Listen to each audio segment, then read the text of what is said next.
Okay, good evening, everybody. Welcome back to our lecture series, a series of lectures of outstanding scholars from around the world. This is our fourth out of 5 lectures in this series. My name is Emanuel Pastreich, and I teach here at Kyung University.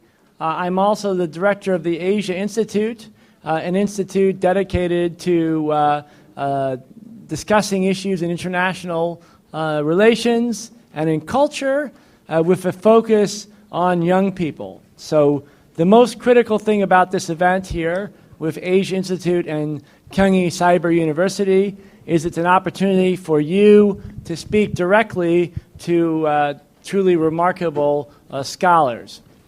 Today's topic is China, and we're going to talk about China both as it existed in the past and also what the past of China might tell us about the future of China. And since 1 out of 6.3 people is Chinese, the future of China is, of course, the future of the world in some respects. So we want to think about together what China has been and what it can be, and what not only China, but what the future of the world could be. No one would be better for the job of thinking about this question, posing the right questions, and leading this discussion with you going forward than Professor Michael Puett. Professor Michael Puett is a professor of Chinese history at the Department of East Asian Languages and Civilizations at Harvard University. He's an author of several important books, an expert on ancient China, but also a very thoughtful analyst of contemporary China. And I'll say 2 important points about Michael Puett. First is, this year he was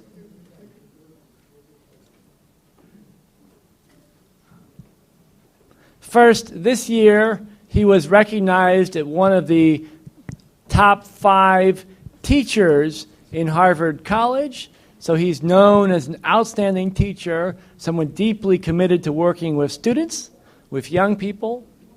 And the second thing is, he is the director of the Asia Center, a research institute at Harvard University committed to research on China, Japan, and Korea, and the whole region as a whole. So without any further ado, let me introduce you to Professor Puett.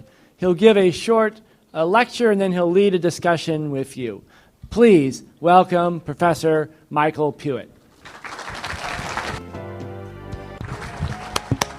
Great. My deep thanks to all of you, beginning with Emanuel Pastreich, who has organized this and given, of course, an overly nice introduction, to Sue and his excellent staff for doing such a great job in organizing the visit, and, of course, to all of you for coming here. It's a tremendous honor to be back at Kyung. We had a wonderful discussion with you, many of you, last night. It's wonderful to be back, and my deep thanks to all of you for being here. The conversation tonight, as Emanuel mentioned, will be a discussion of China. The rise of China, of course, and its larger implications for, indeed, as Emanuel said, all of world history. And my goal tonight will be, as Emanuel said so eloquently, to try to put this into a larger perspective in several senses. I'm going to begin by saying a few words about the ways we often think about issues concerning the rise of China. I also will be disagreeing with many of those statements. I then will turn to looking at the past of China, arguing indeed that it may be very important for understanding what might be going to occur in the coming few decades, and then turn to very concrete discussions after that of things to be looking out for, and perhaps more importantly, things that you and your generation should be looking for, because this could be a crucial period when China perhaps will help to create a very different type of world in literally the next decades to come. So, a lot to discuss, but let me simply begin with a few very general points. A few general points concerning the ways that, I think mistakenly, people often think about the rise of China, particularly in America, but not exclusively so. So let me begin with the standard way that the rise of China is often talked about in America. That narrative goes something along the following lines. All of human history, up until very recently meaning in Europe about 2 centuries ago, and very recently for East Asia, meaning, according to this reading of the world, very recently, all of world history was based upon a traditional worldview. That traditional worldview supposedly consisted of the following sets of things. People lived in a pre-given world, meaning they were born into a world that told them precisely what to do, that told them their precise position in a pre-given hierarchy, a world in which all positions of power were based entirely upon heredity. So if you were born into an aristocratic class, you had a lot of power. If you were born into a peasant class, you, of course, did not. It was part and parcel, we are told, of a set of religions in which those religions would tell you how you should live properly within this pre-given world. In other words, not question it, but simply live within it. And supposedly, according to this narrative, this is how all human beings throughout history lived until very recently. And that version is told explicitly about China as well. And about China, the reading goes along the following lines. China, like everywhere else in the world, was a traditional society. It too was pre-given. Everything was given to you. Its religions, its philosophies assumed a traditional worldview. And things like Confucianism are often portrayed as being part and parcel of that religious worldview. So according to this reading of Confucianism, one, as you will see, that I will be disagreeing with, according to this reading, Confucianism simply helped people learn to live within a pre-given hierarchy.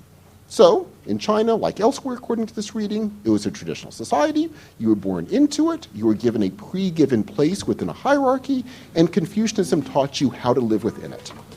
And in that hierarchy, according to this reading, it was very authoritarian, very top-down, and Confucianism was teaching you how to follow your authorities, basically. And that's what Confucianism represented. Then, as we continue the narrative, in world history first, the argument goes, this world finally began to break down when finally you got the emergence of what we'd like to call the modern world.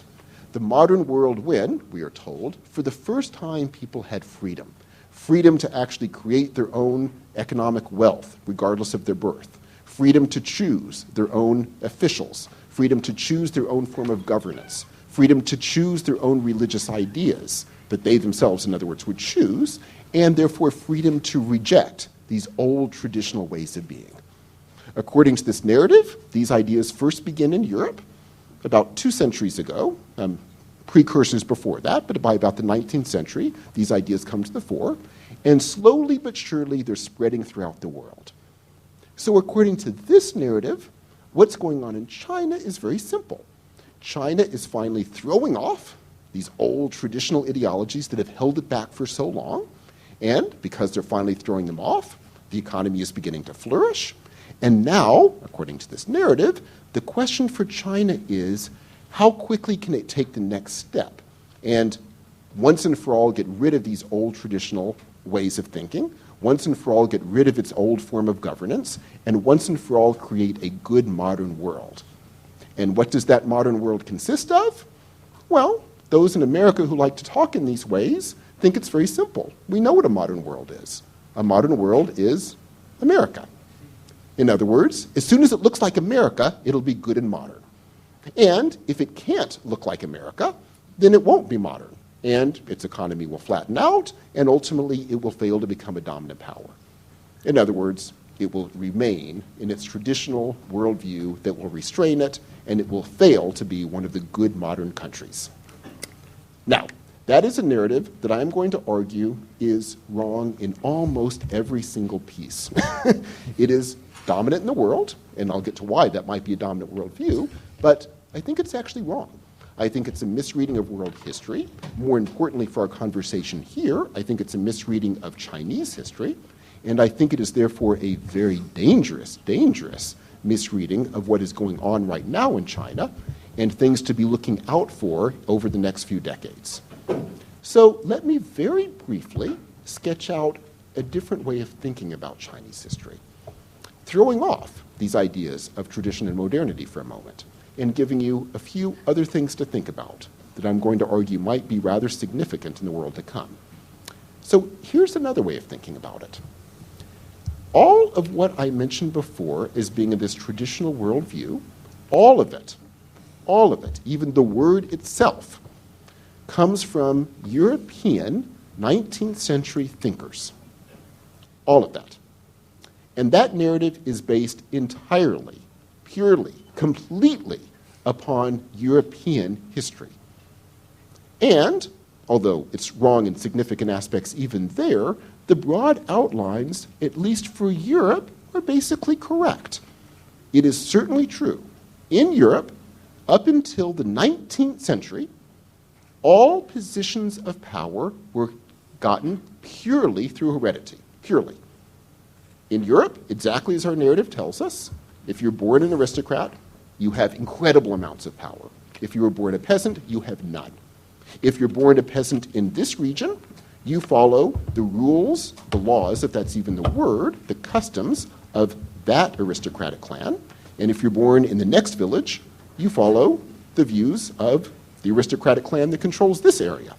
Your entire worldview, your entire societal position is defined by birth, and therefore, if you're lowborn, you literally have to live in the world being created by your own aristocratic lords, because they have total power over you. Total. And there were things like kings, but kings were simply other aristocrats with slightly more power than your immediate aristocrat in a local area, but only slightly more. In other words, you didn't really have functioning states. You didn't really have much of anything outside of aristocratic control. And power consisted of these high-level aristocrats, and only them, negotiating amongst themselves as to who will connect with which clan will marry which clan, and that will determine which clans are slightly more powerful than another, and which clan will therefore gain the kingship versus gain power over this other region. That's what European history is basically like until the 19th century. That, of course, begins to change dramatically with the rise of capitalism, and this is what European thinkers are talking about when they're saying there's this huge transition from tradition to modernity. They're talking about European history. They knew nothing about East Asian history when they're making this argument. And they assumed, of course, East Asia must just be like that, and therefore, it too must be traditional in that sense of the word, and it too, therefore, hopefully someday, if they're lucky, will become modern as well. And modernity, of course, is therefore defined precisely in terms of the rise of capitalism. Okay, if that's wrong for everything but Europe, how do we think, therefore, about China? Why is China, at least if I'm right in any piece of what I'm about to say, different from this? Well, the first part of this argument is very simple. It's different because, in fact, it dealt, or at least wrestled, with all of these problems a little bit before the 19th century. In fact, it 2,000 years ago began wrestling with these problems. It began developing philosophies explicitly aimed at the following sets of questions. How do human beings flourish? How can they cultivate themselves to become greater human beings? What type of communities can be built in which human beings can flourish? What type of governmental structures can be created to help create those communities in which human beings can flourish?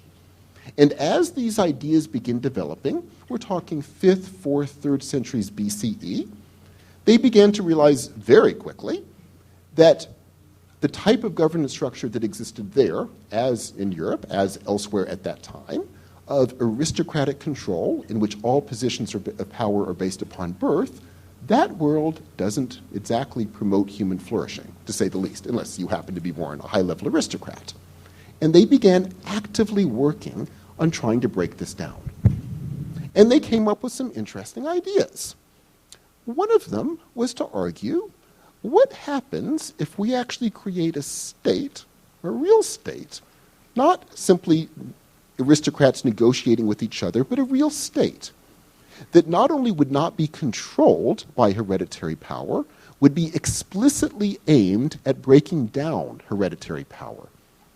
What if we in fact created a state that would actively encourage human flourishing and self-cultivation, And what if we then created a state that would also say, we will actually try to promote people, bring them into the bureaucracy based solely upon merit, not birth. So it makes no difference where you're born in the social scale. If you can become educated and cultivate yourself, you can rise in power and actually gain access to this bureaucracy. And then what happens if, in such a bureaucracy, all promotions, once you're within it, are also based upon birth? And then what you start creating in these theories is a bureaucracy based upon a meritocratic elite. Meritocratic meaning based upon merit, not heredity. And if you can create this, the theories go on to say, you also start creating a new ideal. Because what you're saying to everyone is, you too can cultivate yourself. You should cultivate yourself. And if you do, you can become an extraordinary human being, and if you so choose, you can even gain extraordinary levels of political power. But not simply to gain political power, you must first prove that you are training yourself to be a good human being.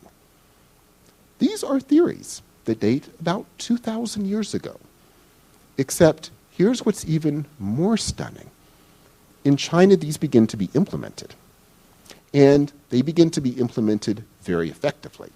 You start getting these meritocratic bureaucracies based upon merit, incredibly early in China, and being developed at incredible levels of sophistication, and perhaps most importantly, with people self-consciously debating how to do it and the implications of how to do it.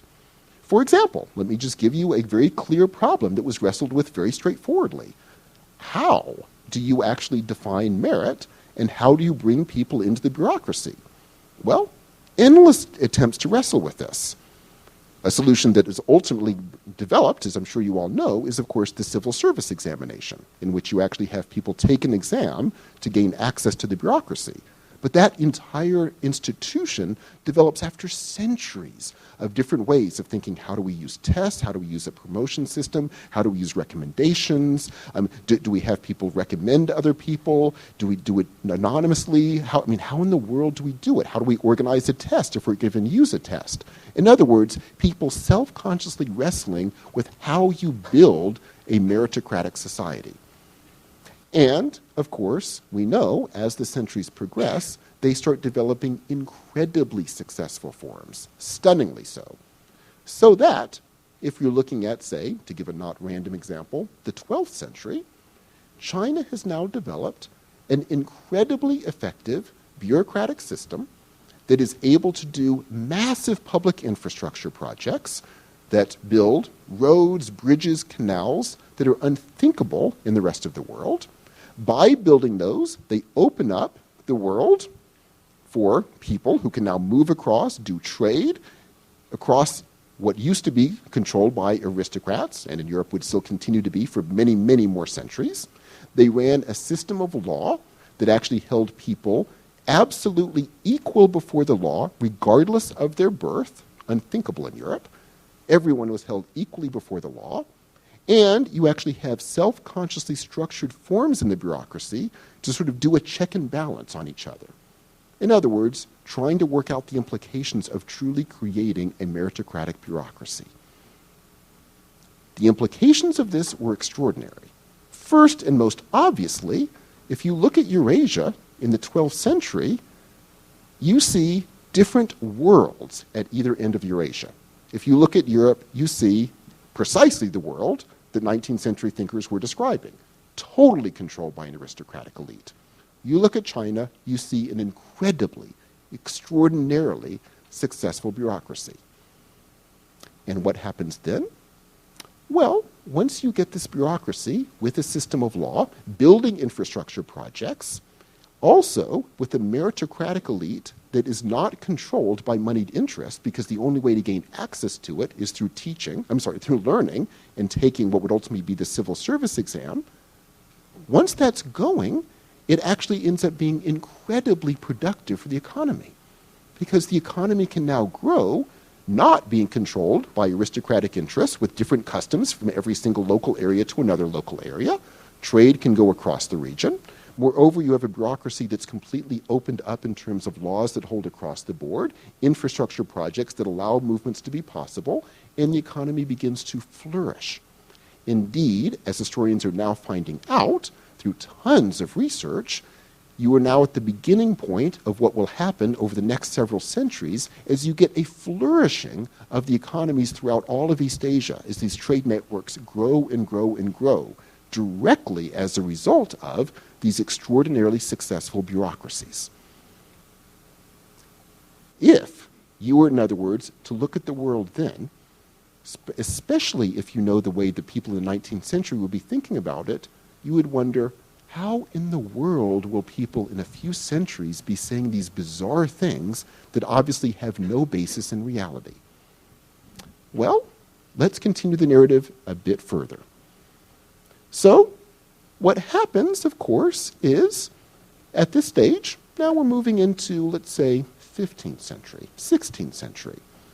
And you have these powers in Europe, these aristocratic powers, particularly kings, who are hearing stories about these incredibly powerful states out there, someplace across Eurasia, about these incredibly wealthy trade networks, many of the goods of which are now making it into the Mediterranean region and creating incredibly prosperous states, and for example, Venice, because they have access to these Asian trade networks.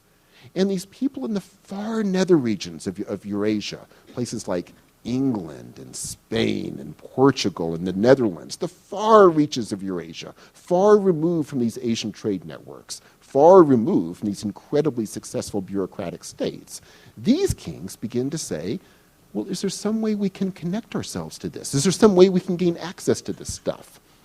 And they decide, well, the way we gain access to it is we build ships and try to get there. And so, of course, they start going around Africa to try to make it there. And they ultimately do, but it's very expensive. And then they think, okay, well, what if we go the other way? Can we just like sail around the globe? And as we know, they hit the Americas. Horribly and tragically, diseases wipe out almost the entire indigenous population of the Americas. These European states then develop colonies in the Americas, start becoming incredibly, incredibly wealthy, and in part by using that wealth, finally begin what has now been a 2-century-long process of trying to finally make it into Asia to gain access to those trade networks. And it so happens historically, they hit Asia at what was, in terms of a larger picture, an unfortunate time in Asian history. Precisely a moment when these bureaucratic states were failing. And particularly in China at a moment when the bureaucracy had become incredibly dysfunctional, when the emperor's power had become too strong, with the result being the bureaucracy was no longer able to actually run huge public infrastructure projects, it couldn't run an effective military, was unable to respond to crises, and this state in the 19th century was totally unable to respond to these European powers that now start moving in. And so, of course, when this happens, those European powers then begin saying, well, look, our view of world history must be right because these too must have been these traditional old states. Now, unlike Europe, granted, they were states, so they weren't simply aristocratically controlled, but they were dysfunctional states. The word they came up with was they were Oriental despotic states, controlled by an overly powerful emperor, overly authoritarian, and incapable of actually responding to any crisis. And look at us, who have created these much better states. Now, here let me stop the narrative for a moment. I'm now using the word states to describe Europe, and mentioning that now with this new wealth from the Americas, that Europe is becoming dominant. But you might, and quite properly so, wonder, well, but how do these kings go, even with this wealth, to actually building successful militaries? Well, here's the other part of the narrative that is so often missed today, but we can now trace it very clearly. They are states by the 19th century, and they're states in Europe for one very simple reason. Because another piece of this narrative that is not often told is that beginning in the 16th century, back at the time when these kings in Europe are trying to actually gain access to these Asian trade networks, they also were getting something else too. Missionaries began going to China, and they started coming back with stories of what was there. And these stories stunned the European audience. They came back and said, there are states over there at the other end of Eurasia that are states. They have bureaucracies based upon merit. They actually have these states that will build these massive public infrastructure projects. They have laws that hold equally to everyone, regardless of social status. They actually can do things, like a crisis will occur. There'll be a famine someplace, and they can actually respond. The state can respond, not because the king calls up other aristocrats and says, you have any extra grain, but there's a state with an apparatus that actually has functionaries that moves grain to the place that needs food. And the Europeans were stunned at this. Stunned. There had been nothing like this in Europe. Nothing. And this was one of the key ideas leading to the development of Enlightenment thinking in the 18th century, when you get philosophers, Enlightenment philosophers saying, we too could do that. We could build a state like they have in China. We could actually build like a real state, a bureaucracy that's actually run by a philosophical elite. In other words, people trained in philosophy to try to run the state out of merit. We could do that too. And those particular states, as we know, weren't precisely created. But what did begin to happen in the 19th century is very significant pieces of this began to be implemented. The rule of law, bureaucracies, powerful states that could actually organize societies, also that could organize militaries. And with this new wealth coming in from the Americas, and with these ideas of actually building a bureaucratic state coming in from China, you actually get European states in the 19th century.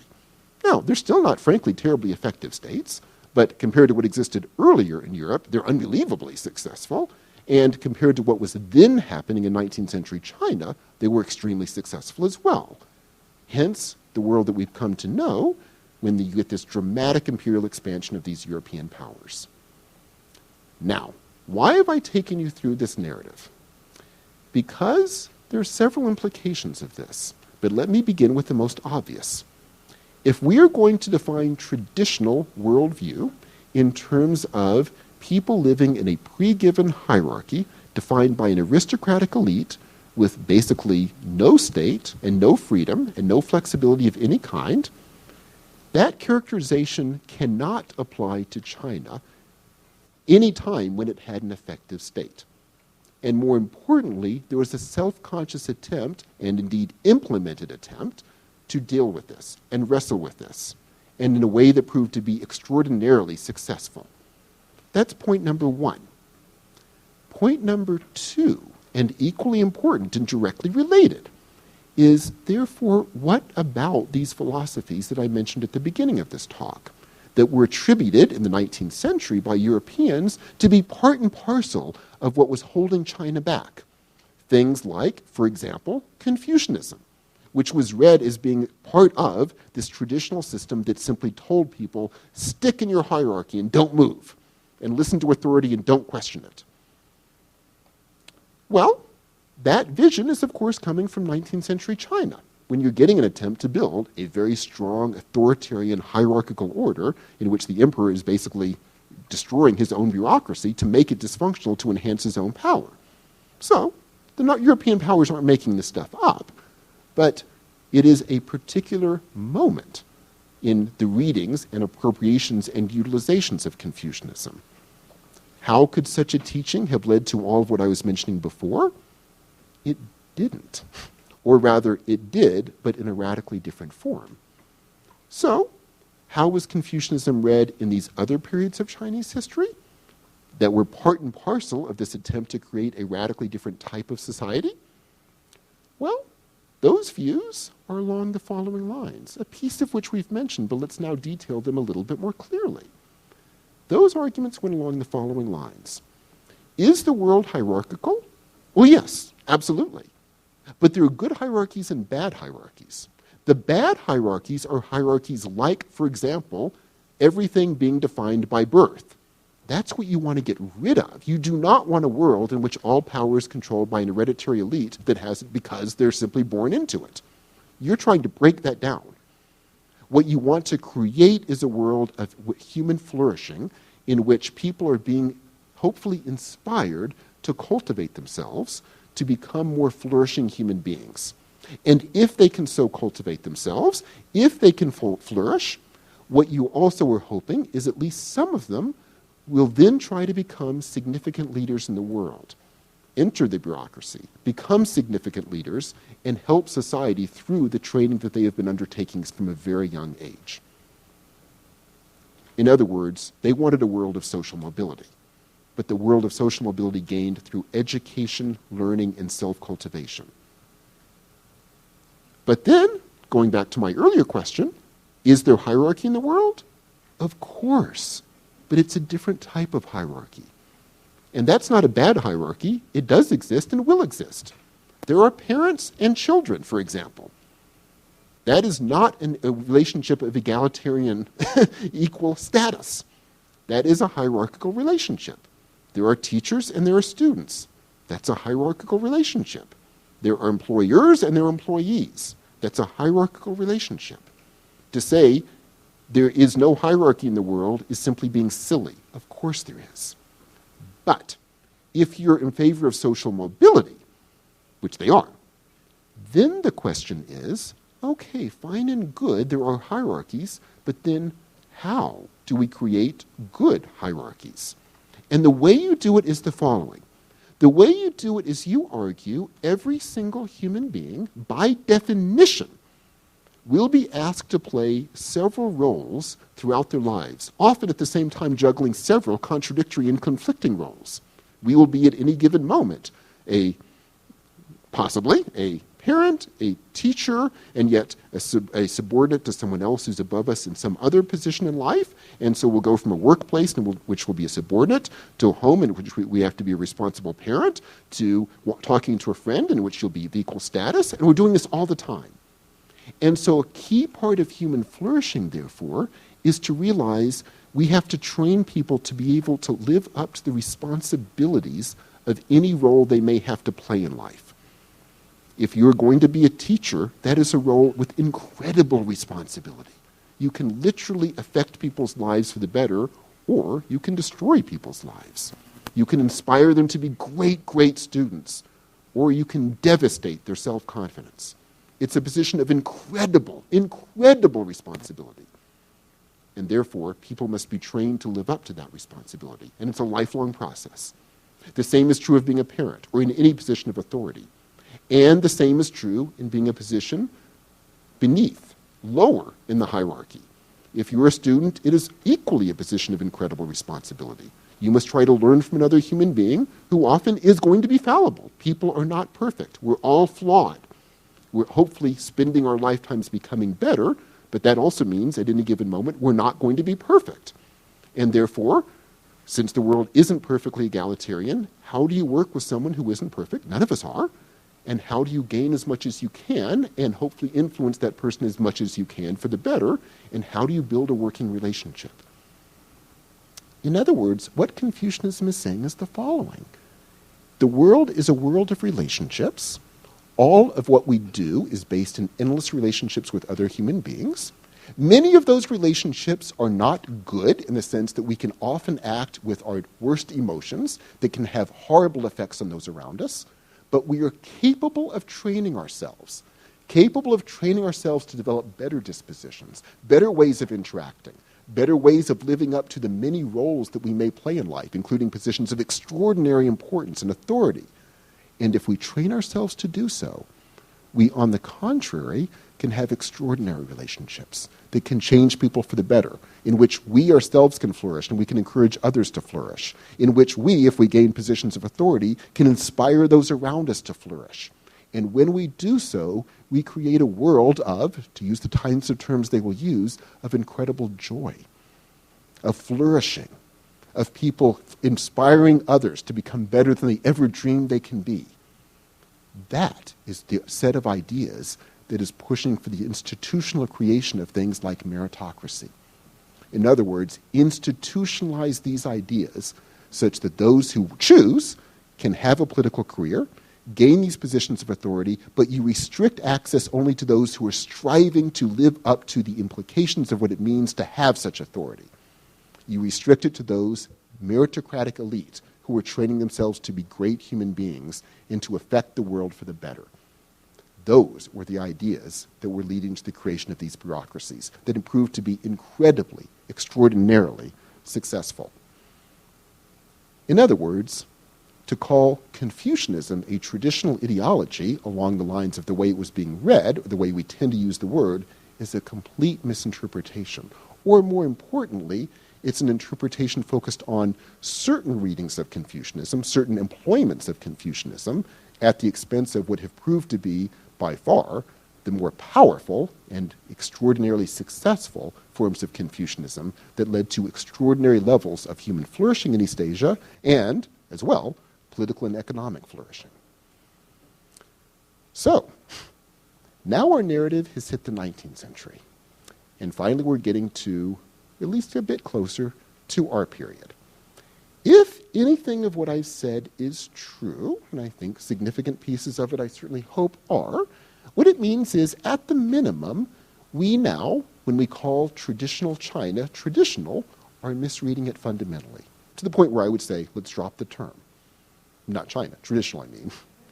So, if we drop the term traditional, if we realize that this entire way of reading Chinese history is based upon taking the 19th century and reading it backwards according to a Western framework, what happens if we turn it around and read things on the contrary from the point of view of what was going on in China and indeed all of East Asia, and now bring it up to our present period?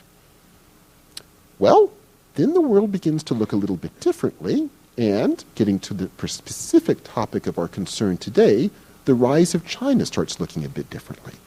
Suddenly it doesn't make a lot of sense to be saying, okay, what's going on in China and all of East Asia is a moment of getting rid of these traditional ideologies that have held East Asia back for 2,000 years and opening themselves up to a proper modern world, by which we mean America. Actually, it begins to look a little bit different. And it also begins to make not a lot of sense, to put it as politely as I possibly can, to say that what now needs to happen in China is they now need to slough off their traditions and become, well, America. Because if by that we mean laissez-faire economics, if by that we mean the type of governmental system existent in America right now, and if by that we mean a rejection of all of these ideas, such as, for example, those coming from Confucianism, if that's what we mean, and in America, by the way, that is what is meant, I think it's a fundamental misreading, not only of what has been happening, but what is likely to happen, and even probably what should happen in the sense of the sorts of things that actually might work. So, let's now move the narrative up to more recent times, our times, and start projecting forward about things that could occur. If what I've been saying is true, it has a further implication that we should now be very explicit about. It's not just that these ideas of human flourishing arose in East Asia, very powerful visions, I would say. It's not just that those visions led to an incredibly powerful vision of how to build a bureaucratic state, which they did. It's also that at least aspects of those institutions, if not the philosophies behind them, played an absolutely key role in the incredible emergence of these far bizarre European powers that were of no significance in world history. These institutions played a key role in the final emergence there of actual functioning states as well. In other words, the institutions are incredibly successful. And if that's true, we also need to point out a few other things as well. Because now what we're facing is a slightly different world than we thought we were facing. Now what we're facing, on the contrary, is a world in which these bureaucratic institutions are being developed in different ways around the world, and some are functioning well, and some are functioning very, very poorly. And when we line up which are functioning well and which are functioning poorly, it's often counterintuitive where you put different countries. Let me give you a few very surprising concrete examples. Let me choose first America before I turn to China. Have there been times in America when America has been able to employ these institutions well? There have. But in tellingly and ironically, Americans don't build this into their narrative of themselves and don't even seem to recognize this is the case, even though I think it's empirically undeniable. When did it work effectively? Well, there were moments when America was able to build in incredibly successful bureaucratic systems of governance that led to incredible periods of economic flourishing. It happened at a very specific moment. America in the 1940s, 1950s, and 1960s. The period begun by what we call the New Deal. Incredible period of American florescence. We did lots of bad things during that period, but at least in terms of its economic development, its political development, extraordinary florescence. That period is now coming to an end. Precisely because, and I would say not surprisingly, because we began thinking in the 1980s these things were bad. We should get rid of bureaucracies because they inhibit economic growth, get rid of them, and actually try to simply allow the economy to grow on its own. And what has happened since the 1980s? We've created what's called this neoliberal world, spreading throughout the world, but it's most strongly, of course, being put in place in America, in which we have created a state that has frankly become dysfunctional. And in part out of intent. The bureaucracy is simply dysfunctional. It can't deal with big problems anymore. There is no attempt in America to deal with the ecological crisis, for example, because it can't. It can't even deal with very local problems. It's become completely dysfunctional. Also, because of that, it also is ceasing to even function as a state organizing society. So what you're getting is a radical disparity in America between the rich and the poor, and the middle class is being completely destroyed. And how is the state responding to this? It isn't, because it can't. The bureaucracy isn't functioning. It's being decimated.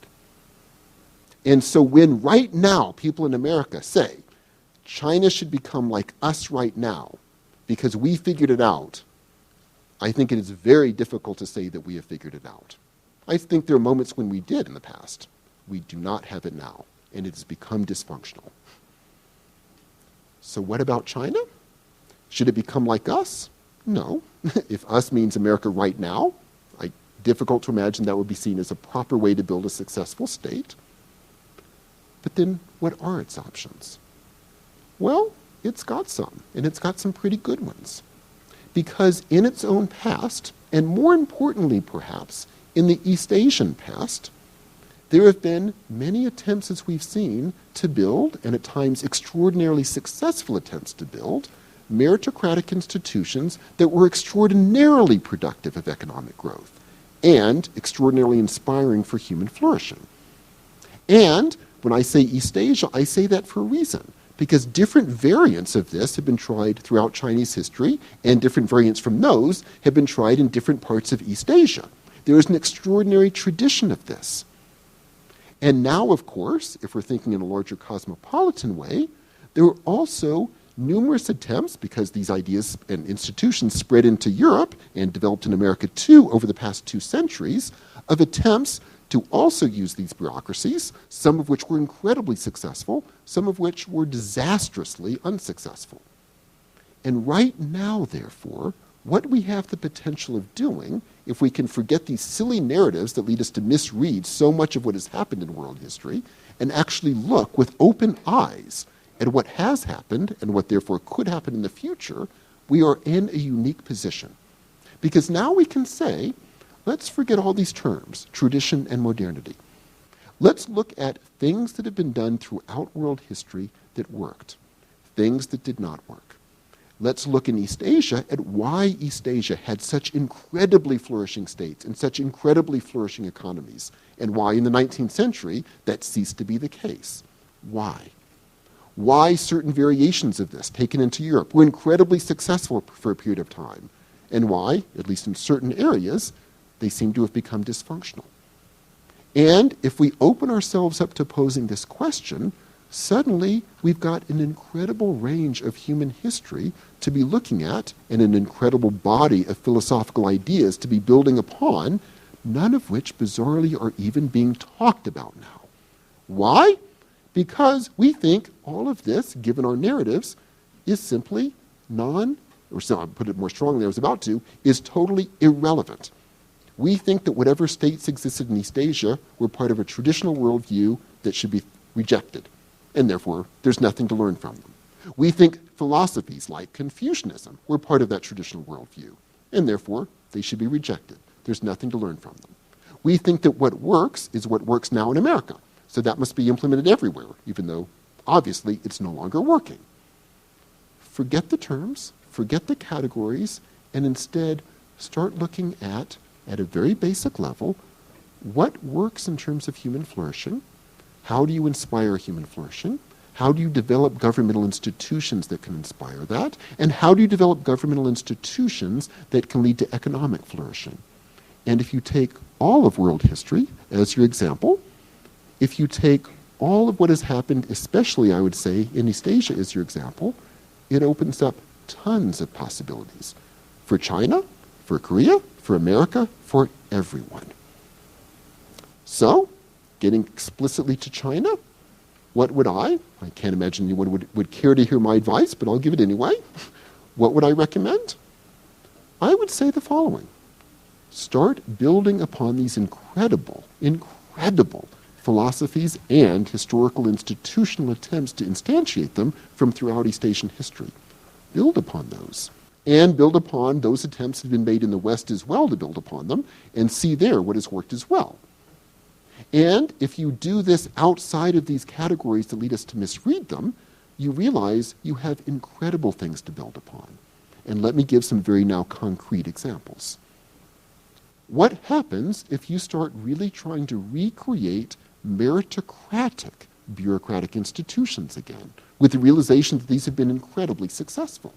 Now, by definition, they'll have to take new forms, so it's unlikely anyone would want to create a civil service examination, but there are certainly now many forms of ways of tracing top-tier candidates and bringing them into government. I say many because, indeed, versions of this have been employed from the East Asian model now for 2,000 years. Can you start creating that? Can you start creating a state that is truly meritocratic? Can you therefore start creating a state being truly meritocratic that would not be beholden or controlled by or subservient to moneyed interests, whether they be an hereditary elite or, the more recent concern, be they an elite of incredibly wealthy industries? In America, since our bureaucracies no longer function, our laws have become completely beholden to the immediate interests of a given industry. What happens if you create, like has been created repeatedly in world history, particularly in East Asia, institutions that aren't beholden to those industries, that actually have the power to say, no, we think things like the ecological crisis matter. We think that the disparity between the rich and the poor is a problem that matters.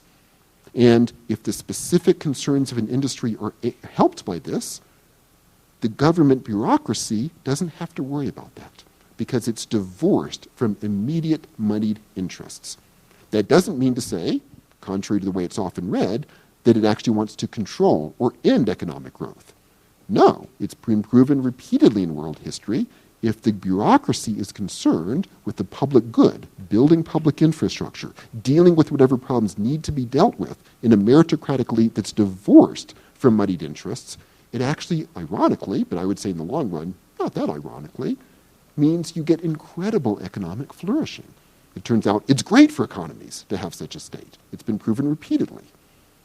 In other words, what happens if you create a much more meritocratic form of bureaucracy? And then, of course, how do you deal with a problem that's been wrestled with throughout history as well? How do you prevent that bureaucracy from becoming too entrenched? From ceasing to be open to innovation and newness, from ceasing, therefore, to inspire new forms of human flourishing? Well, you do, as has been tried repeatedly, develop different institutional checks and balances. One form that's proved to be very effective that's been developed recently has been you develop elections. But you're not electing the whole bureaucracy. That's never occurred in Europe and America either, by the way. you have certain elected officials, certain positions are open for elections. Those positions are always in danger of being too controlled by moneyed interests, by definition, and hence the bureaucracy is removed from them. But nonetheless, they can also be a check on the bureaucracy from becoming too entrenched. You can also create an independent judiciary system in which the legal system isn't directly run by the bureaucracy, but actually has a separate bureaucracy. In other words, you create institutional checks and balances. And by the way, this is not a recent concern. There are 2,000 years of experiments with this. China, in other words, has an incredibly rich experience to build upon. Were it to do that, were it to start developing a more meritocratic bureaucracy, knowing also the dangers of that and finding out ways to check and balance against that, developing, therefore, an effective system of bureaucracy that also would be limited, because effective systems of bureaucracy control certain things, legal systems, infrastructure, they hopefully provide moral guidance, but they don't try to control every aspect of citizens' lives. In fact, they leave most of the economy pretty free to grow. They're simply concerned with the public good. In other words, if you recreate that, or recreate new versions of it, because there have always been new versions being developed, what you have is a possibility to create something, ironically, radically new and radically old at the same time, continuing a very deep old process of institutional reform, trying to work at new problems, but building upon an incredible history of doing so. And if this were done, would it be a radically different system than you see in the rest of the world? Actually, ironically, no. It would be thought of as such, but the truth is that versions of this have been employed since the 19th century, directly in response to East Asia, throughout the world. And so what you're getting are different variations trying to work out these problems of how to create an effective state. And finally, but in some ways it's one of the points I want to make most emphatically, you also, along with all of these institutional developments that China could, and I would argue ought to be building upon, you also have an incredibly rich philosophical tradition that has been systematically misread, and therefore thought to be old, traditional, and in need of being rejected, if on the contrary it's seen to be what it was during its moments of flourishing, it too can be brought back and can be part and parcel of what would be an incredibly powerful vision to take to the world. If all of what I'm mentioning is to happen, do I think the rise of China could occur? In other words, do I think you could get an incredibly effective state again in China with an incredibly effective growing economy that could continue and be sustainable because you'd have a bureaucracy that could actually deal with the dangerous implications of whatever is going to come in the world? Yes, I think it can. Can I paint an alternate picture? I can, which I'm sad to say is probably the more likely one. I can paint many alternate pictures, in fact, where there'll be attempts to create a highly authoritarian state, modeled on, of all things, 19th century China, the worst conceivable model you can imagine, which will not lead, I would suspect, to a flourishing state or a flourishing economy. If, and this one I think actually wouldn't happen, but if there were an attempt to wholesale create what exists in America, that I think wouldn't happen. I also think it couldn't be employed because what would that even mean at this stage? So, do I think there's dramatic hope? Yes. Do I think there's a real possibility of failure? Absolutely. And this then brings me to the final point I want to make to you. All of what is going to happen in terms of what we are calling the rise of China is going to happen in the next few decades. But it's going to be more significant than that, because it isn't just the so-called rise of China. What is going to be facing the world in the next few decades, in other words, your lifetimes, is going to be something much more fundamental. And China could play a significant role in it. It may fail. But someone better play a significant role in it. Because all of these stories we've been telling ourselves about tradition and modernity, particularly, yes, they began in the 19th century, but they've become particularly strong in the past few decades. And it's turning out, I would at least argue, dangerously wrong. Not just empirically wrong, which I think is clearly the case, but dangerous in another sense. Because this has been a period that I suspect future historians, if there are human beings to write history in a few centuries, will look back and say it was a period when incredible things were happening in the world that humans bizarrely didn't even seem to notice. Or they noticed but didn't even seem to realize they had to wrestle with them at a deep level. The obvious ones are the ecological crisis, the radical disparity of rich and poor, the direct consequence of our neoliberal policies, dramatic population growth, and the list can go on and on and on. The implications of this are particularly dangerous because why are we not responding to these? Because at the moment, the world leaders, and I'm sad to say, the US is the dominant of these, can't respond to them. It has a dysfunctional system at the precise moment when we desperately need world leadership to be developing answers to these problems, or at least beginning to face them as problems. And America is failing dramatically in its leadership role. And moreover, it's failing precisely because it thinks it doesn't need to take that role, because it thinks it is a leader that has already solved all the big questions, and it's answered all the big questions. It knows how humans flourish, it knows how to build an economy, it knows how to build a state. All the while not noticing its state is deteriorating because it has a misunderstanding of what worked and what didn't work, and therefore is failing to live up to the problems that it doesn't even think it needs to face. That's the world we're living in. And these problems aren't going away. They're going to get worse and worse and worse.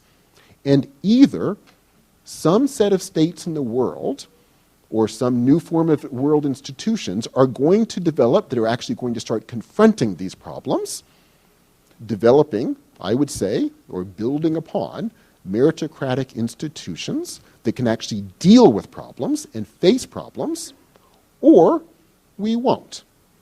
And if we don't, these problems could literally be those that could bring us to, well, the destruction of the planet in terms of ecological crises, and in terms of the disparities, lead us to major, major wars and revolutions that could cause unbelievable social dislocations considering the populations that now exist on the planet.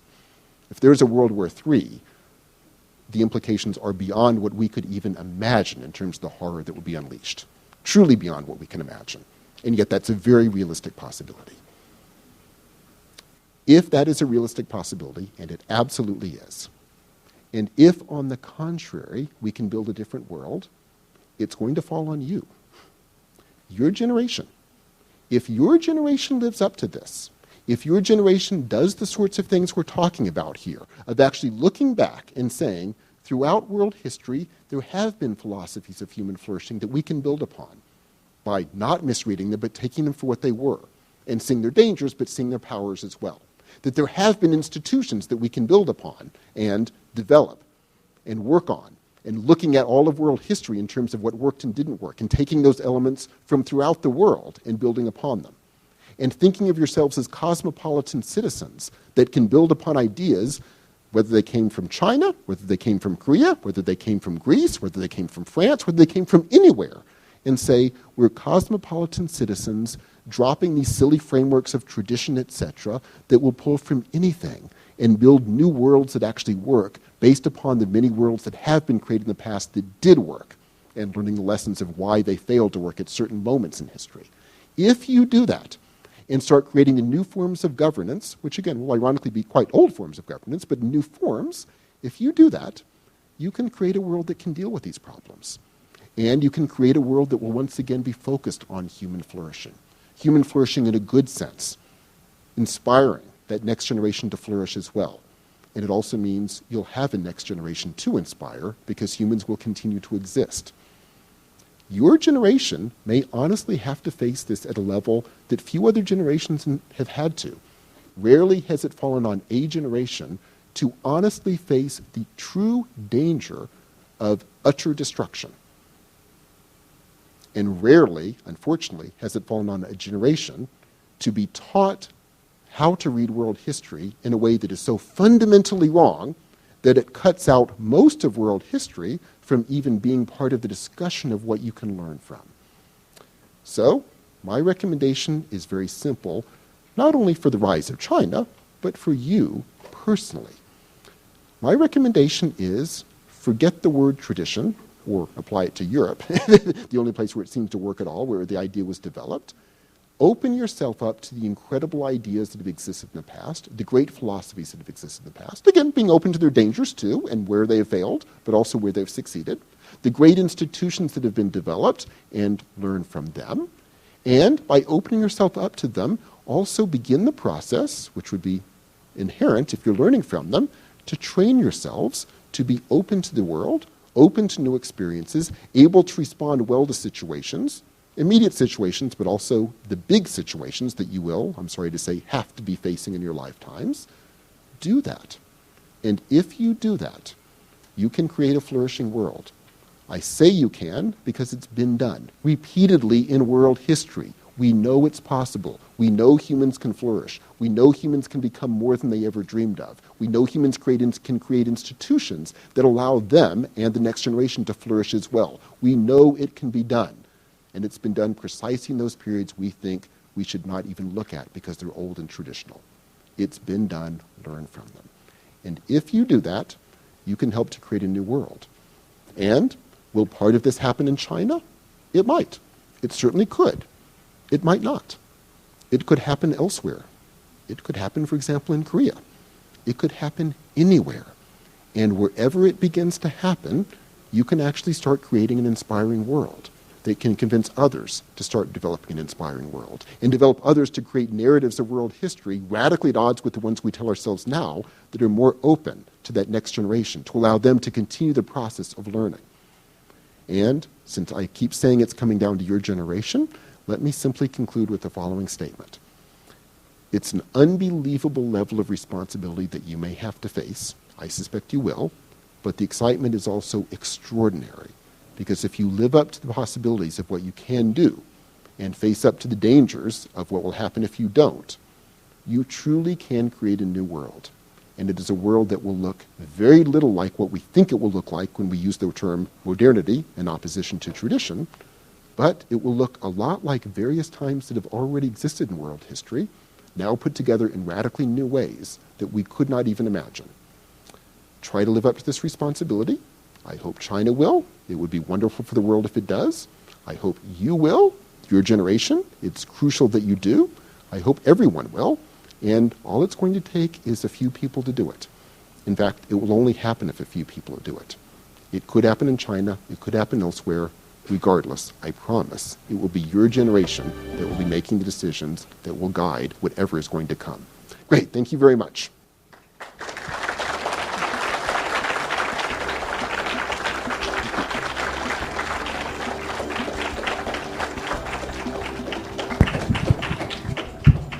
Great, thank you very much. And now what we're going to do is have an open discussion. And let me say a few things about this. When I mean open discussion, I mean this in a strong sense. So feel free, of course, to ask a question about anything I've been talking about, the big picture of world history and what the world is to come. Feel free as well to ask very specific questions about policies in China, about what I would mean by a meritocratic bureaucracy. Any aspect, huge or small, is open for conversation. Thank you so much. I want to suggest, have a seat. Oh, great, thank you. Let me grab my water, too. Yeah. I want to suggest maybe one way we can do this. Wait, thank you. Oh, sit down, please. Thank you so much, Michael, for an excellent talk. And thank you, everybody, for coming this evening. We're very excited to have you all here. So I'm actually thinking maybe we should try turning the tables. So we're going to ask questions, and you're going to answer us as an experiment for our second lecture, if that's okay with you. Of course. So maybe you'd like to ask the first question. Oh, you mean you want me to ask you questions? No, I want you to ask them questions. Fantastic. Great. Well, I will intentionally ask questions. Oops, I'm so sorry. I will intentionally ask questions to provoke responses because I really do want to hear from you and hear your ideas. So let me ask an opening question. I suspect, and feel free to disagree with this, but I suspect many of you in the audience feel that Confucianism is indeed part of a traditional way of thinking that should be rejected. And I would love to hear from you if you do think that, and let's have a conversation. Why you might think that, and if you think it might be accurate to think of Confucianism as a different way. Or conversely, if you agree that Confucianism could be a highly productive vision for human flourishing, I'd love to hear your take on that and how you would think that to be the case. So let's talk about Confucianism for a moment. Regarding your opinion on the civil examination, I felt that as if, even if those were very based on merit, there were merit-based systems, there was some involvement of family heredity, such as those nobles or those landowners having an influence on the system itself, so that even if there were children of landlords or nobles who are not quite merit-based, they could still actually be part of the bureaucracy. And I'm thinking that maybe even if it was merit-based, it was not truly 100% egalitarian. Yeah, great, wonderful question. Thank you. Oh, wonderful point, I should say. and so yes, so since we're turning around, wonderful point. And I think I agree with you. However, the key is that was recognized as a problem, and there were endless attempts to deal with it. And so, for example, when there was a sense, which was certainly the case, that people from very powerful aristocratic clans were being overly successful in getting positions, the clear response was to say, well, clearly that means they're able to sort of control the system. And so then the idea was, okay, let's create absolutely anonymous judging. And so what you would do is, if you took the exam, you would be given a number. Your exam would then be written with no marks to indicate who you are. It would then be read by someone who would not have any idea of who you are. So there would be no oral interviews. You'd have no way of knowing who this person is. And then you would work to create some kind of standards for how to judge these exams. And the whole goal of this is to prevent a world in which the committee could conceivably bring someone in simply because they came from a powerful family, because you'd have no way of knowing it. Now, did this completely solve the problem? Well, no, because of course you still have the problem that no one who can actually pass such an incredibly difficult exam could do so without incredible levels of education. So is it the case that for the most part it was largely still a relatively speaking elite, not necessarily the highest clans, but relatively speaking hereditary elite that kept successfully making it in? The answer to that is yes, but the other point is the crucial one, and I think it's the crucial one for how new versions of this could be employed. The other version is the key, which is that if you're born into an hereditary, very powerful aristocratic clan, in itself, that would not give you political power. In other words, I think what worked with the civil service examination is it successfully divorced political power from wealth. At that point, wealth obtained by heredity, or later, once capitalism starts to really begin developing in the 15th and 16th centuries, wealth developed through mercantile activity. And in itself, wealth gives you no political power. You still have to have your children educated to be able to pass the civil service exam. So I think it was successful in that sense. Now, your question raises a crucial issue, which is any time we're talking about institutions from the past, let's also ask what didn't work about them. And I think you're right. You've pointed out to several of them. One that didn't work is there wasn't a successful enough universal education system that would actually give a realistic chance to very poor people to actually pass the exam. I think it's absolutely true. Another very obvious one is only men were allowed to do it, and so only men could even take the exam, which is obviously something we would want to get rid of immediately if any version of this were to be reemployed. So would it have to be changed dramatically? Absolutely. But is there a powerful vision to build on there? And I think the answer is yes, because what it was an attempt to do is to say political power should be divorced from wealth. And you have an incredibly strong institutional system for how to do it, and then centuries of tinkering to try to accomplish that. It's a great question. Thank you. Okay, I get to ask a question now. Okay. So I'll ask a question of everybody. How many people have actually visited China? If you could raise your hand. Anyone? Raise it so I can see. Oh, excellent. Pretty good. And how many people have studied Chinese? Even more. Wow, that's very impressive. Very impressive. So that's a simple, it's easy question, not a hard question. So if you think about as China is evolving, what do you think Korea can do to encourage China to evolve in a positive way? What can Korea's role be in terms of suggesting models for what China could be? Thank you, Professor. I'm I'm currently a Kyung University student majoring in political science. And yes, regarding to your question, like it's really hard to find like direct like prescription towards that problem because like South Korea is also undergoing to such problem regarding with for instance, like South Korea went to like enormous amount of like economic development, but within that like short period, our like notion and like our level of understanding of like ethics, like it didn't develop as much as our like economic development. So towards China, I think there's also very similar problem regarding with that too. Like China, no offense to any Chinese if there are, but like Chinese are very notorious for like violating like IPR, intellectual property right, and like violating some like ethics and basic like social norms. So regarding with that, like I think it'll be much better to make a social like initiative to make people to be much more developed within their like mentality and like their ethics. So although this could be very like abstract sort of like an answer, but like I think if these are if these are going to solve within like very like short period of time, like I think it'll bring much development not only to China but also to the other part of the world too. Did anybody else want to respond to that question? I'm Ji-yoon Kim, studying in Kyung University also.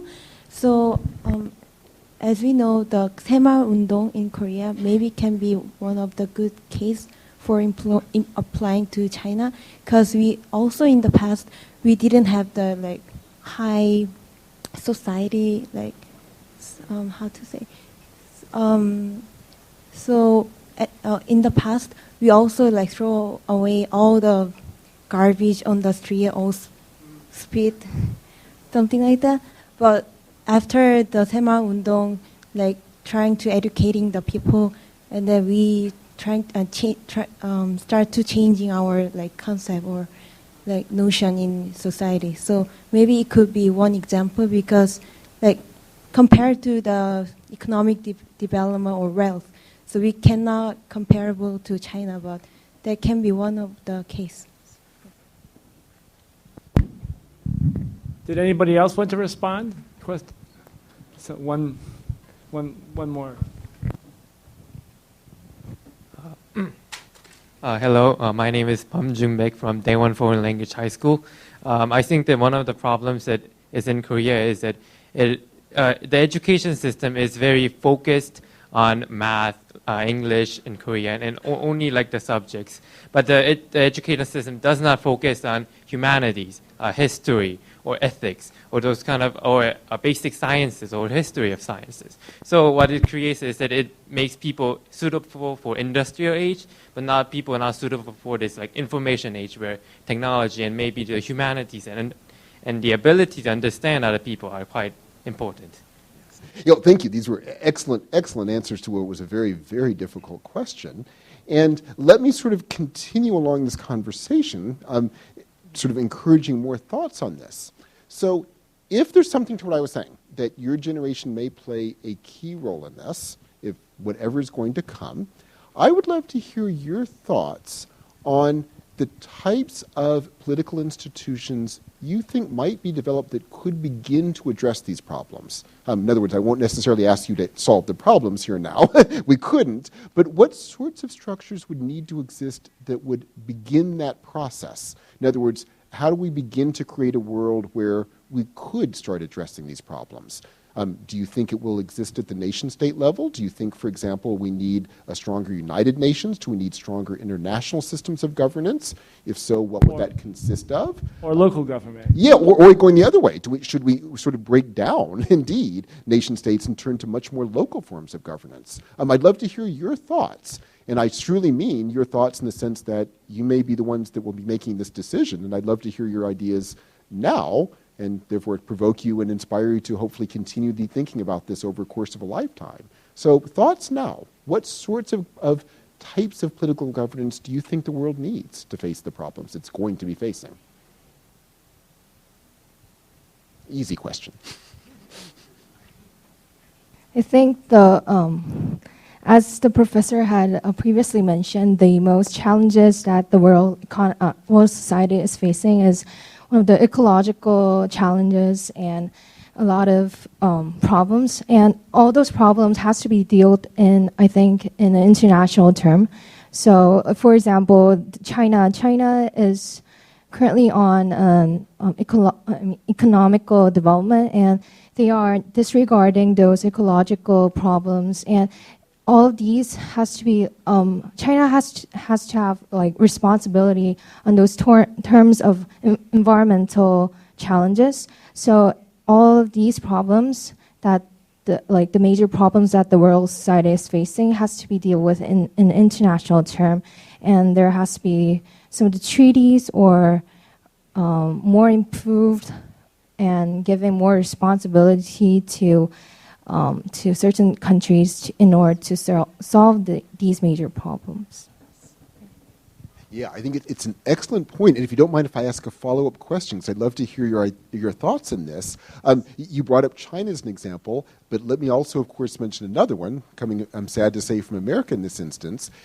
If one looks at the current polluters in the world, in other words, the countries that are leading to the most pollution in the world, you're right, China is currently doing way too much pollution, and it's been growing in terms of the amount of pollution it's doing. And if the numbers, or if that rate of increase in the production of pollution, to use an odd phrase, continues, it is possible that someday in the distant future, China might become as bad a world polluter as the United States. But it's unlikely. By far, the worst polluter in the world is the U.S. By far. Per capita. Not even, yeah, but per capita. There's not even a remote comparison. And the reason I mention that is, at the moment, of course, we have a United Nations that does indeed want to say we have to somehow control China. Of course, it doesn't say we need to control the U.S. because the U.S. kind of controls the United Nations. So I'd love to get your thoughts. How do we get the United Nations or some future form of global governance that could also control, for example, a world power, at the moment the U.S., or whatever world power exists in the future? And again, I'd love to hear your ideas on this. I don't have an answer myself. I'd love to hear your ideas. So were your questions was like how to get those United Nations and international institutions to encourage those world societies? Yes, and even be able to control countries like the U.S. that de facto can control the United Nations. I mean, the U.S. can even prevent a discussion of U.S. pollution from being taken up on the floor of the United Nations. And how do we break that? I think there could be, like, for those underdeveloped countries, there could be economical incentives to encourage those countries to more develop in a environmental friendly way, and also like for major powers such as the United States, like there could be revealing how much of pollutions that United States have been doing to the world society for, and kind of like United Nations could do kind of like showing the world how those major power is governing the world or like polluting the environment. Yeah. Great, thank you. It's a wonderful idea. Thank you. I want to just the same question, but I really want to know what you guys think. So regarding the United Nations, so the United Nations is this effort to make some sort of a global system for dealing with global issues. And it's clear we face global issues that have to be dealt on a global level. But the United Nations, as you know, is limited in two respects. Well, at least two respects.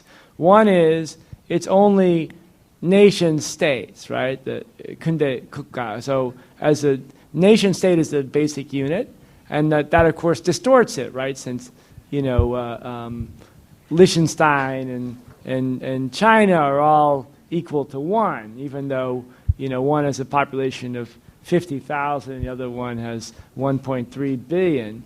And the second is it has a Security Council, permanent members, in which a small number of countries can essentially veto everything else.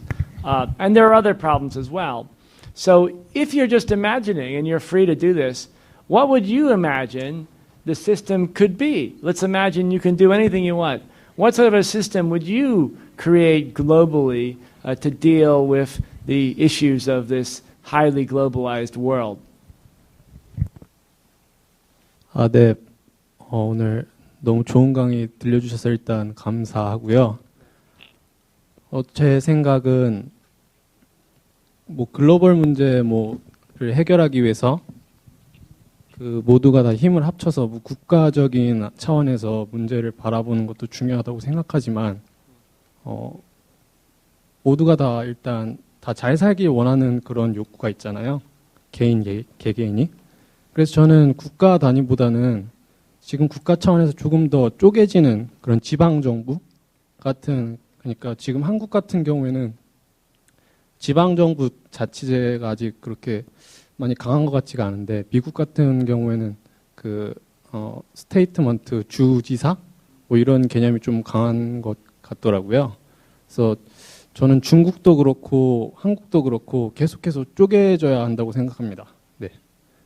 그래서 그런 쪼개지는 차원에서 조금 더 강화시키고 이제 그런 차원에서 이제 조금 더 대화를 많이 하게 되면은 아마 조금 더 좋은 문제 해결 방안이 나오지 않을까.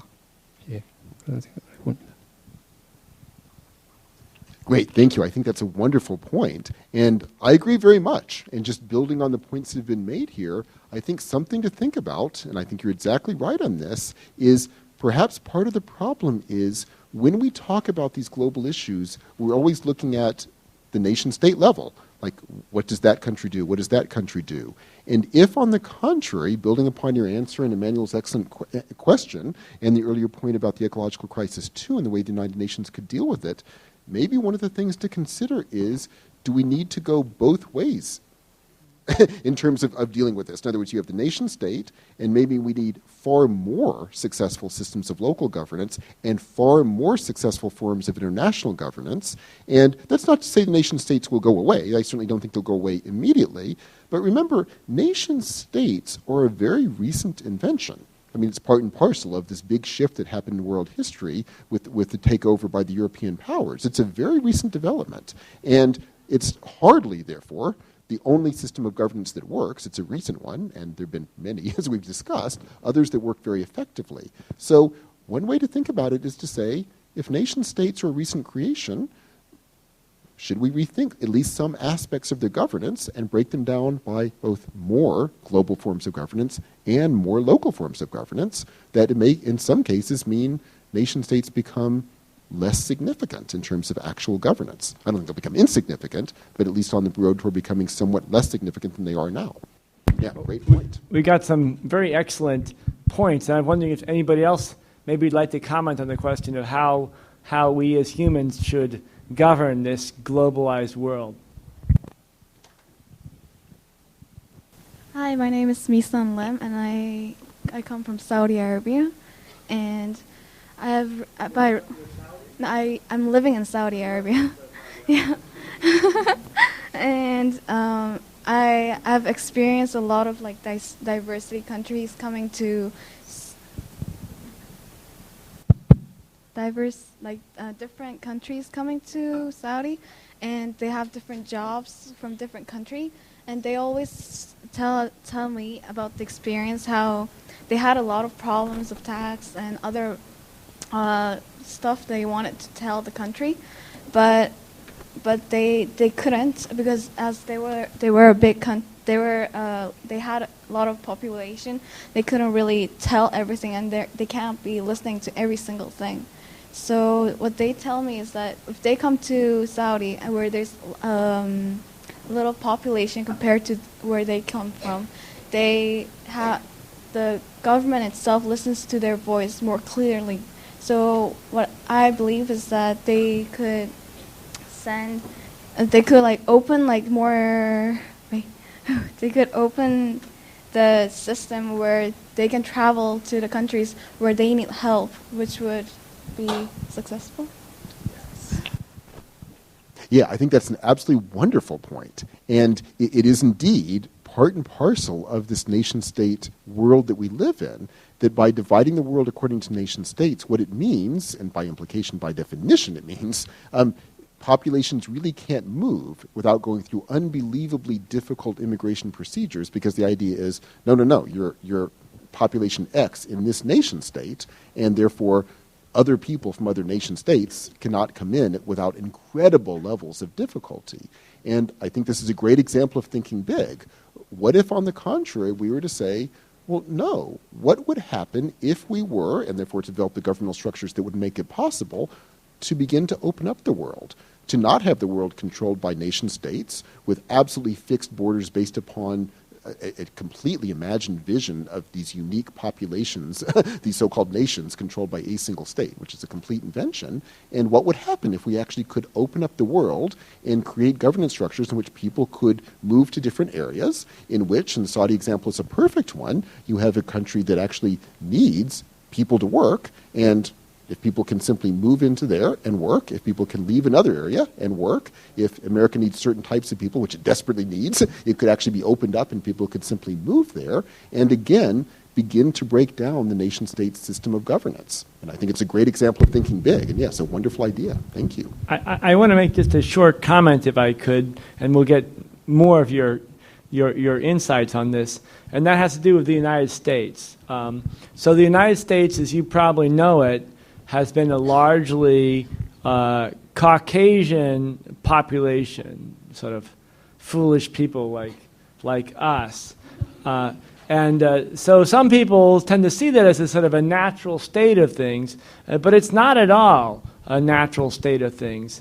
There was a very large amount of immigration to the United States, basically between the 1870s and particularly between 1900 and 1915, that radically increased the number of Caucasians. They came from Russia, from Poland, from Italy and other countries, Ireland, and then people like Germany and France as well. But there was an explicit political decision to limit and eventually end immigration from Asia, starting in the 1870s, but much more virulent in the 1890s. And so people from Korea, from Japan, from China were not allowed to come to the United States. And so until the 1960s, there were extreme limits on the ability to come. Some people came anyway, but quite limited. If there had not been those limitations, the United States would already be an Asian country. It would already be Asian. It was a distinct political decision made in the 19th century. And a quick footnote to that, to show how dire this is, that's a perfect example of American history, and it's part and parcel of a much larger movement that, again, we tend to accept as natural, but to emphasize the points of the lecture, remember, with the world that we accept as natural is not natural. It's a recent creation, and it was created through very different means and with a very different history than we tend to think. And on this example, let me remind you strongly that earlier forms of governance, the ones we were mentioning before, imperial forms of governance, for example, these were always multi-ethnic empires in world history. Always. Peoples of numerous different ethnicities speaking radically different languages. That was always the case. The reason we think it wasn't is because these ideas that arose in the 19th century, and these are definitely from Europe, I think one of Europe's unfortunate legacies to the world, this notion of radical racism, in which you should define a state according to a racial definition of its population. And so you, for example, say, we're going to create a German state by taking all the people we define as German. I say define because what makes a person German versus something else? And you say, well, we're going to claim these different things they speak are a dialect of a language that's German. We're going to create a state that will include all Germans. We'll drive out or kill people who we define as not being German. And then we'll teach all these people that we're defining as German to speak German, because of course they speak very different languages, but now we're calling dialects. And so hence you create nation states. So you create the world that now exists when you go to Europe and you say, oh, I'm in Italy and everyone speaks Italian. Well, that's because they've been taught to speak this language that was defined as a national language, because that's what will make them Italian. They were very different peoples speaking radically different languages before that. They came to be defined as dialects. So the U.S. is part and parcel of this part and parcel of this movement to create a world of racially defined peoples with states in control of a set of peoples. That is a very recent phenomenon, 2 centuries old. Let me give another example which you might find humorous. Many people will say Barack Obama is the first African-American president of the United States. You've probably read this in newspaper. But in fact, you could say the first African-American president of the United States was George Washington at 2 levels. First level, of course, his family originally came from Africa, right? A very large amount of DNA is from Africa to start with. But in fact, not just that. In fact, the Caucasians in the United States, George Washington, one of them, had intermarried with African Americans since the 17th century. So it's in fact very unlikely that George Washington had no African American blood. He had most likely at some level, if you went back 100, 150 years, there had been some. So it's sort of a fantasy that was created. But I'm sorry, we talked too much. Let's come back to the question we started with, which is what you think would be a way for us to govern the world looking forward. I know there were several other people who wanted to make a comment. 제 생각으로는 현재 동아시아의 세 축인 한국과 중국, 일본은 세국은 서로 연합보다는 경쟁 위주인 것 같습니다. 따라서 저는 한중일 세 나라의 통합이야말로 미국과 EU에 대항할 수 있는 가장 최선의 방법인 것 같습니다. 또한 동북아 연합이야말로 아시아 대륙과 유럽, 아메리카 대륙의 영향력이 비슷해질 수 있는 해결책인 것 같고요. 하지만 이러한 동북아 연합의 전제는 세 나라 간의 역사 문제, 정치 문제 등이 해결되어야 한다고 생각합니다. Great, I think that's a wonderful point. And yes, I very much agree. If East Asia continues along the current nation-state model, which again is a very recent model, I think that is unlikely to be a successful model. I mean, here again, history is a good example of what happens if you do certain things, and look at what's happened in Western history since nation-states were formed. It's been one of the bloodiest periods in the history of the world. They were in constant war with each other. If, on the contrary, and Europe finally learned its lesson after World War II, when it said, okay, we've had enough of this, and it began to realize we need to break down these nation states, and sure enough, you're getting peace again. And yes, if along the same lines in East Asia, we were to say, well, again, these nation states are very recent things, why should we divide the world in this way? If on the contrary, we were to say, we're all building upon a common heritage, building in different ways, but that's a very productive thing, and recognizing that can start forming not only dialogues, but indeed systems of governance and forms of collaboration and cooperation. I agree. You could have a period, again, because it's existed in the past, a period of incredible flourishing. I think it's a great idea. Thank you. I want to make just a brief comment on this point, and then I think we're going to have to end this session formally, although we're certainly happy to talk with you individually. And I just want to say in terms of East Asia, for example, if you take Japan, China, so now there's incredible amount of dispute about specific islands, say like the Senkaku Islands. But if you went back to, say, the 18th century, there was actually not a clear line at which Japan ended and China began. You went down to Kyushu and then through the Okinawa, and basically by the time you got to the bottom of Okinawa, you're in China. But there was no clear spot along the line at which here's end of Japan, beginning of China. It was a spectrum. It was a fade in. In the case of Korea and China, traditionally, if you went up, from Pyongyang up to Beijing, and there are records of this, the number of Koreans were fewer. Number of Manchurians and the Chinese were greater. But there was also, although there were borders in a sense, culturally it was really, it faded in. It was not defined as narrowly as it is today. I think going forward that we really need your imagination and your ideas, and we're begging you to please help us going forward. We thank you very much for participating in this conversation today. We are very honored to have you with us. And we also would like to thank Michael for coming to join us for this event and for coming especially to Korea to participate in this conversation. Thank you again.